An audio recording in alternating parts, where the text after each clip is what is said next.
45 વર્ષની ઉંમર થઈ છે, 38 વર્ષે જ બધી લોનના હપ્તા બધું પૂરું થઈ ગયું.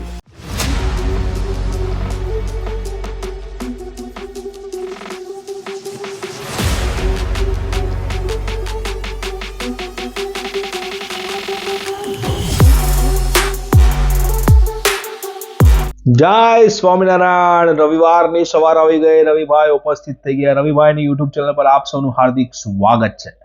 વિડીયોની શરૂઆત કરતા પહેલા આપણો પરિવાર આર્થિક રીતે સુખી, સ્વસ્થ અને સંપન્ન બની રહે એ બદલ ભગવાન સ્વામિનારાયણના ચરણોમાં પ્રાર્થના. આર્થિક રીતે જીવન જીવવાની ABCD ભાગ 2 લઈને આપણી સમક્ષ હું ઉપસ્થિત થયો છું. ભાગ 1 બનાવ્યો અને આપણે અદ્ભુત પ્રતિસાદ મળ્યો. 3500 થી વધારે લોકોએ વિડીયો જોયો અને ઘણા લોકોની કોમેન્ટ પણ આવી કે રવિભાઈ બીજો ભાગ ભૂલી ન જતા. ભૂલવાનું થોડું હોય ભાઈ, આવશે જ, એના નિયમિત સમય આવશે જ. ભાગ 3 પણ આવશે, ભાગ 4 પણ આવશે અને ભાગ 5 પણ આવશે જ. બરાબર. તો આ ભાગ 2 છે. ABCDEFG અને H સુધી આપણે જોઈ લીધું. I ફોર ઇન્સ્યોરન્સ પ્લાનિંગ, દુનિયાનો સૌથી અઘરો વિષય. વીમો શબ્દ લોકો સાંભળતાથી લોકો દૂર ભાગે છે. અમારો તો 18 વર્ષનો અનુભવ છે. ચોક્કસથી તમને એવું ક્યાંય લાગતું હશે કે વીમા એજન્ટ પાછળ પડી જાય છે. ભાઈ, અમને એવું શીખવાડવામાં જ આવે છે કે વીમો એ આગ્રહની વિષય વસ્તુ છે અને તમામ ડોક્યુમેન્ટ પર આ વસ્તુ લખેલું જ છે. Insurance is a solicitation matter. બરાબર.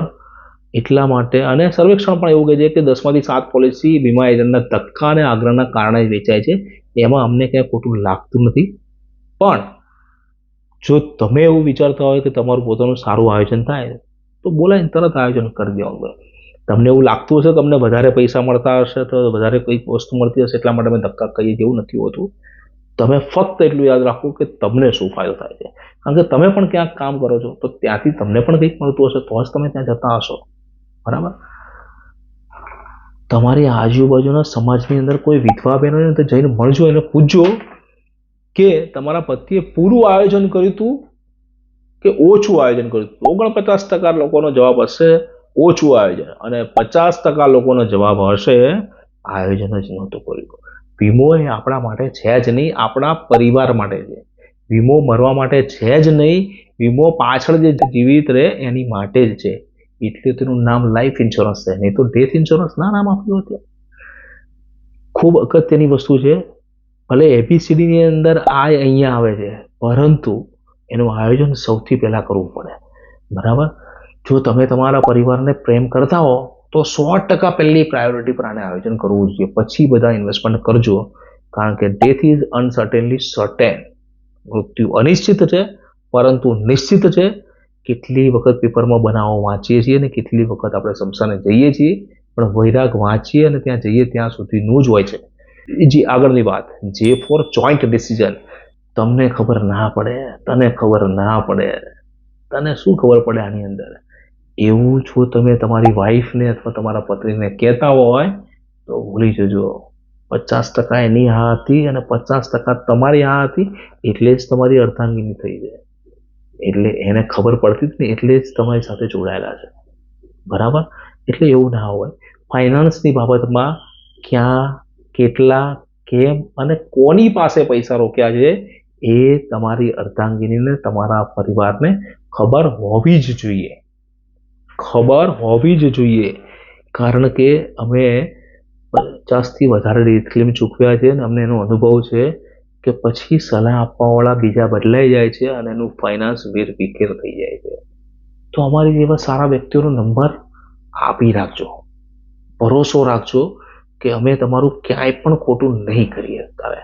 બરાબર. અને નિર્ણય લેવામાં એવા કોઈ વ્યક્તિ જોઈએ કે જેને એનો અનુભવ હોય. ઘણા બિન અનુભવી લોકો એને સલાહ આપી અને એના પૈસા લઈ જતા હોય છે. માટે ખાસ યાદ રાખજો. હવે આ વાત અગત્યની આવી, કે ફોર નોલેજ, જ્ઞાન.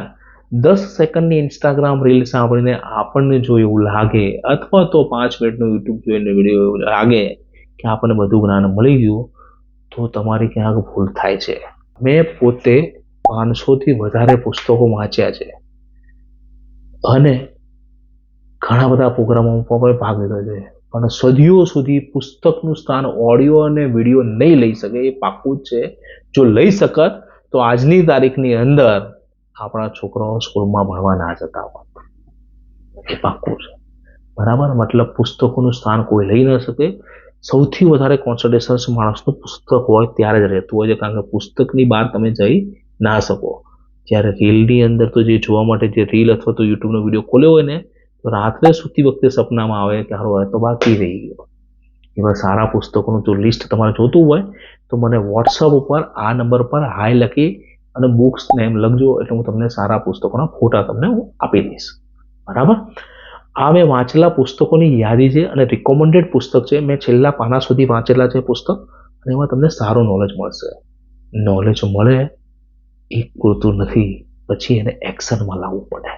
અને એક્શનમાં લાવવા માટે અમારી જેવા વ્યક્તિઓ હોય છે, સંપર્ક કરજો, અમે તમારી પાસે હાજર થઈ જશું અને તમને ચોક્કસ આર્થિક આયોજન કરવામાં મદદ કરીશું.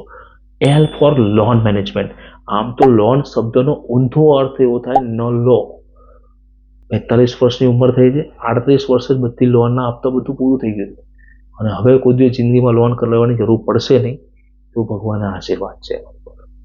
પોર્ટફોલિયો એટલો મોટો છે એટલે કે એવું કંઈ જરૂર પડશે નહીં. આપણે એવા કોઈ બહુ મોટા સપના છે નહીં. ધીમે ધીમે આયોજન કરીએ છીએ, દર મહિને સારું એવું રોકાણ કરીએ છીએ, એના કારણે આપણો સારો એવો પોર્ટફોલિયો બની ગયો. બરાબર. ઘણા લોકો તો લોનની ઉપર બીજી લોન લેતા હોય. એટલે ભાઈ હું કરવા, પ્રશ્ન પૂછજો. હું કરવા, પ્રશ્ન પૂછજો તમારી જાતને. કેમ જરૂર પડીએ, શું કરવા, શા માટે અને કેમ, આ 3 પ્રશ્ન પૂછીને લેજો તમ તારે જરૂર હોય તો. પરંતુ યાદ રાખજો, હંમેશા વ્યાજ લેવાવાળા જ પૈસાવાળા બન્યા છે, વ્યાજ આપવાવાળા કોઈ દિવસ પૈસાવાળા બન્યા નથી. એનો અર્થ એવો થાય કે બધી બેંકો પૈસાવાળી છે. બરાબર. તો ધીમે ધીમે ધીમે ધીમે ધીમે પોર્ટફોલિયો બનાવતા જાઓ અને લોકોને પૈસા આપવાનું ચાલુ કરો, એટલે કે ઇન્વેસ્ટમેન્ટ કરવાનું ચાલુ કરો, તો જ્યાંથી તમારું રિટર્ન આવતું હશે.